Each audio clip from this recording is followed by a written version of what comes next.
創価学会本部幹部会において経過宗門僧侶を蔑視する発言を繰り返した。これが録音されていたのだ。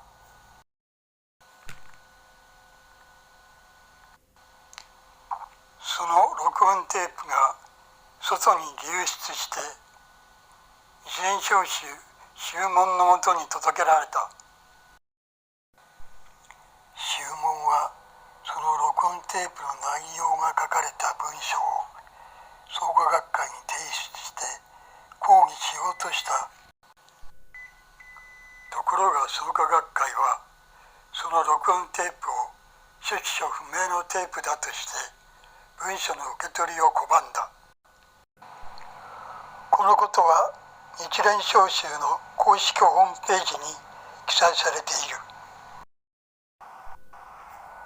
流出したこの録音テープの内容の一部は私のようなものも知ることとなった。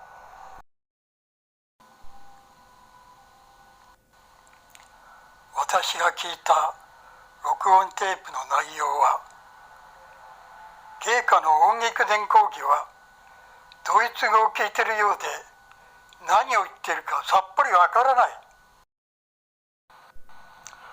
その音声は紛れもなく池田大作氏の肉声であった。この事件を機に創価学会と宗門との対立は一層深まっていった。宗門の反発を見て創価学会は政教新聞紙上で宗門違反のキャンペーンを開始した。当然池田大作氏が指示したものであろう。連日のように政教新聞の第一面には宗門違反の文言が大々的に掲載されていった。創価学会は日蓮召集から独立しようと考えていたのだと思う。池田大作氏の本心は次の一句によく表れている。四面楚歌、君がおわせば王の道。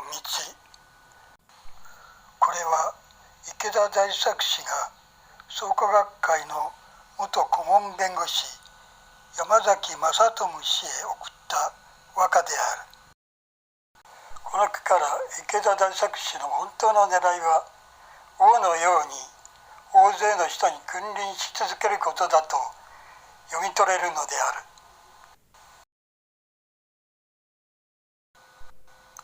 ところが現状は日蓮召集の下に信徒団体の創価学会が存在する形になっている。権力構造から言えば日蓮召集が創価学会の上に位置している。それは池田大作氏が望む形ではないのだ。池田氏は日蓮召集から独立するタイミングを図っていたと思う。もうすでに学会には金業要点の創価学会版を手にしている。独立へ向けて着々とことは進んでいたのである。池田大作氏は宗門との対立が深まったのを機に独立へと大きく舵を切った。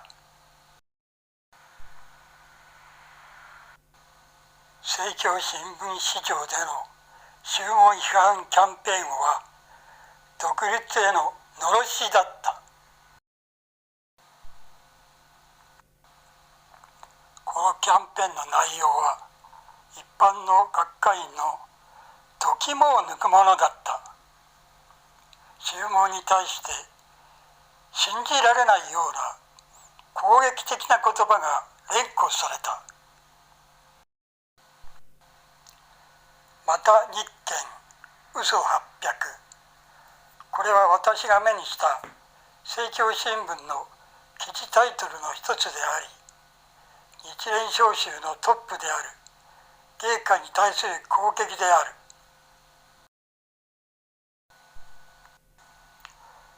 この年から数年遡った正月、大きな会合の最後に万歳三唱が行われたことがあった。日蓮召集万歳、創価学会万歳。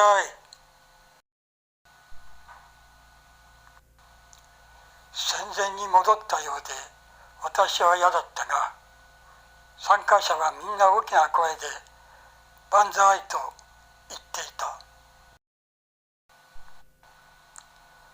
それなのにこの変わりようである。ただただ驚くしかない。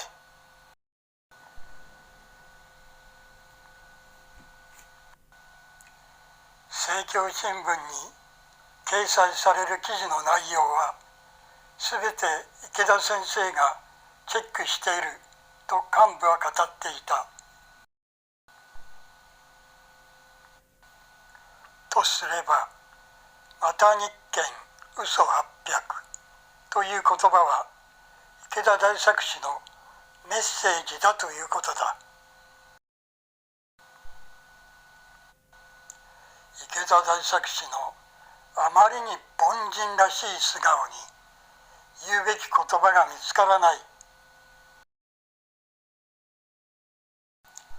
足の不自由な私の母をしつこく訪ねてくる創価学会婦人部の2人組がいた。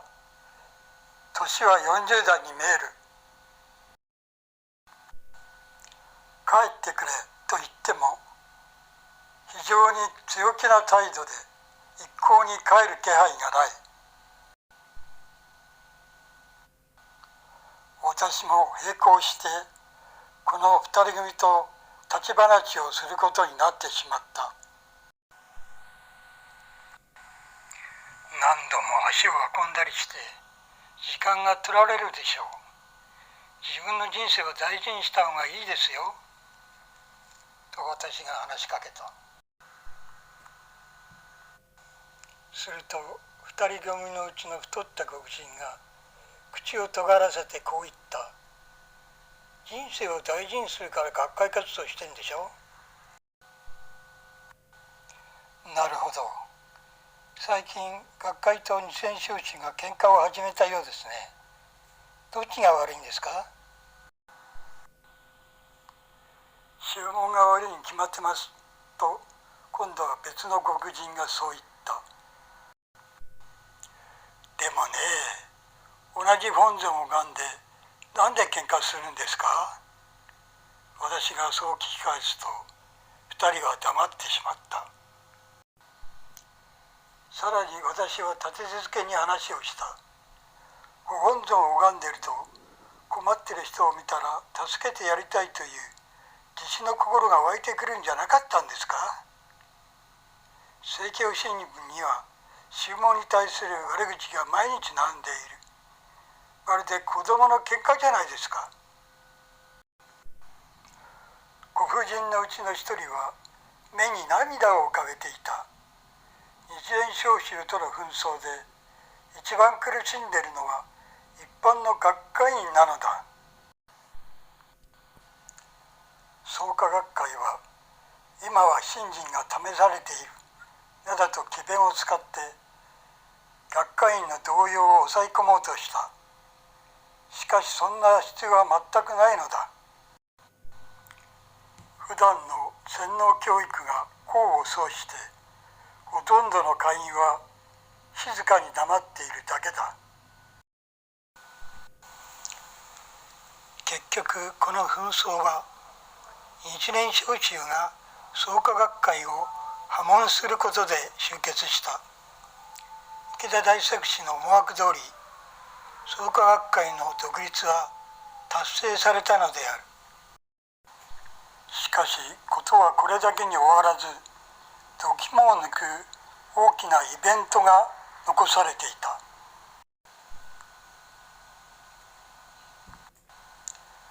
1998年、日蓮召集は創価学会が日蓮召集の敷地に建立した標本堂を解体する作業を開始した。よほど腹に据えかねたんだろう。近代建築の粋を集めた標本堂を40億円余りの費用をかけて解体したのである。宗門がここまでやるとは一体誰が想像しただろうか。標本堂建立の際には創価学会の全会員が寄付して300億円を超える資金が捻出された。私も子供ではあったが、自分の小遣いをすべて寄付している。300億円を超える寄付金がすべて水の泡になったのである。誰が見ても責任は池田大作氏にある。池田大作氏は王の道を歩みたいという自らの名誉欲のために紛争への道を選択した。